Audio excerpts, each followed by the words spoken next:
The stock market is right around all-time highs, but that doesn't mean that you can't also get some passive income. So what are the best dividend-paying stocks that you can consider adding to your portfolio right now? Let's go ahead and break it down.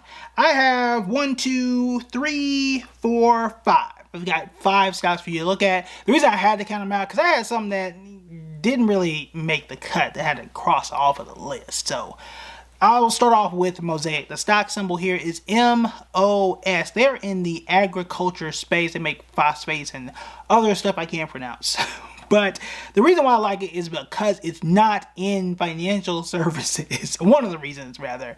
And I say that because a lot of companies that did make the list were in financial services. My guess here is because with rates going down, I'm assuming that financial services companies are being boosted by that. We'll talk a bit more down the line. But in either case, it's up 20% in the last 6 months and up 30% over last year. That is important. That is important for context. The S&P 500 is up 18% in the last 6 months and up 17% over the last year. That's the entire stock market. So that's the baseline that we are looking at. So everything else will be above that moving forward. Now, Mosaic's dividend yield currently, at the time I'm doing this recording on the 22nd of September, is 2.59%. That is solid. Now, for those that don't know how I do this is I choose stocks that have good, solid momentum, and then I look for solid dividends. I don't care if your dividends are higher and have 5, 6, 7, 8, 9%, but you can't beat the S&P 500. Okay, that don't cut it around here. Okay, you need to do better than the S&P 500 and pay a solid dividend. You got to do both. And it also doesn't matter if you have an 8% dividend and your returns are trash. Okay, or you losing money. That don't help nobody. You hustling backwards. Okay. All right. Next here is Invesco. You might see the commercials, Invesco, QQQ, stuff like that. The actual company, the asset manager, their stock symbol is IVZ. That company is up 47% in the last 6 months and up 31% over the last year. Their dividend yield is 3.69. Now, interestingly enough, and with a lot of these asset managers, financial services companies, they all took a severe tumble right around March, April-ish when the entire stock market took a tumble, which I guess isn't that big of a surprise, but I think back then we were a lot more concerned, banks as well, what interest rates were going to do, were we going to go into a straight recession. You had Liberation Day and a lot more chaos. We still got some chaos now too, but we have more predictable factors to a degree. That's not to say we're completely out of the woods. However, that is where we are right now. And that's what I think. That's what I think is going on here. So IVZ, Invesco, is one to pay attention to. They also had slightly more insider buyers over the last year than they had sellers. So something to pay attention to as well. I'm not, super eager to buy this one, like I normally would. You guys, when I say insider buyers, y'all know I'm the minute I turn off this camera, I'm hopping in. The reason why that's not the case is when you start to look at a chart, and as I said, it's up 47% in the last 6 months, which means it had a lot more buyers or it had a lot more momentum in the last 6 months than it did in the last year. Well, the insiders bought over the last year, right? It's not like those buyers bought yesterday. So yes, they have those insider buyers. Yes, it was recent in the last year, and the momentum is good in the last year. So it's still a good stock, but I prefer them buyers to be like yesterday or something like that. So still good. Still have those insider buyers. It's a good dividend at 3.69. But, I really wish I had gotten it the minute they bought, which is when I really, jump into it. But it could still find its way into my portfolio. Next here is Northern Trust Asset Management, another asset manager that pays a solid dividend. NTRS is the ticker symbol there, up 32% in the last 6 months, up 42% over the last year, up 2.43%. Same thing, same old asset manager, blah, blah, blah. I don't need to do a whole bunch of explaining there, but speaking of doing a whole bunch of explaining on this here channel, I have more than 1,000 videos and over 1 million views. So number one, thank y'all for that. I really do appreciate it. And for those that haven't hit the subscribe button, this is your chance to do so.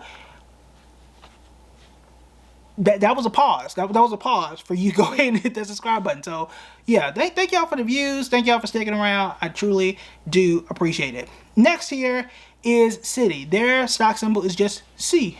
I think it's a prestige opportunity because you got, what, 26 opportunities to have just one letter to be your stock symbol. So in either case, they're up 43% in the last 6 months and up 66% over the last year. And I would say this one, it feels like this one snuck up on me. I feel like a stock that has this greater returns should have been on our radar this entire time. I feel like it hasn't. And I would, in my defense, I guess, would be, again, if you look at a chart, which is always why you want to just look at a chart as well as something else, not just, ooh, a stock screener, or just a chart alone, you'll see, again, it took quite a tumble, as did most stocks, but it took quite a tumble during the Liberation Day period, which took it off a lot of screeners, and that's one of the reasons as to why. But its dividend is 2.34%. I'm also going to give you a risk with all of these stocks, especially in the financial space too. And a cousin, if you will, to Citi is his good friend Morgan Stanley.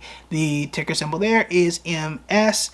Morgan Stanley is up 33% in the last 6 months, up 56% over the last year, and it pays a 2.5% dividend. Now, Morgan Stanley, I feel like somehow falls on a list every single year at some point of the year. I don't know how that happens.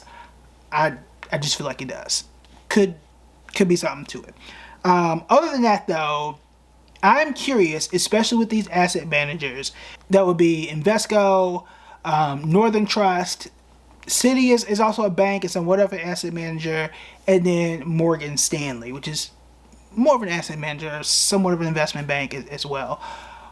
With those, I'm curious that if we see, keyword, if we see weakness later in the year, maybe even Q1 2026, which is much further out, will these start to fall off, yes or no? I ask and say that out of experience because I had an asset manager in KKR. I held it for a very long time. You guys know this, made a lot of money off of that. But the minute we started to think we saw some weakness in the economy, and we started to hear about tariffs and stuff like that, KKR started to fall off quickly, real quickly. And you don't hear me talking about KKR no more. KKR is gone. Right? We talked about when we sold it and why. Now today, that is not the case. Today, as you see, the returns are quite big. And from now until the end of the year, it ain't that much runway we got to go. So I think we can be fine from there. And I think maybe a Citi, especially Invesco, are likely going to be a bit safer, if you will, of the list. But obviously that's why I added Mosaic, because it ain't got nothing to do with that. That's the whole point. That is the entire point of having some in one category, some in another. But these are companies that also have dividends, so it kind of gives you somewhat of a difference maker. But here's the thing, right? The US is going through some stuff. You also want more diversification outside of stocks that are just in the US and outside of stocks that just only pay dividends here. I would suggest that you look for international funds. That is where the money truly is. I did an entire video and breakdown on why that's the case and why those stock markets right now are even hotter than the US. You want to know what those international ETFs are and how to buy them? You want to check out this video right here.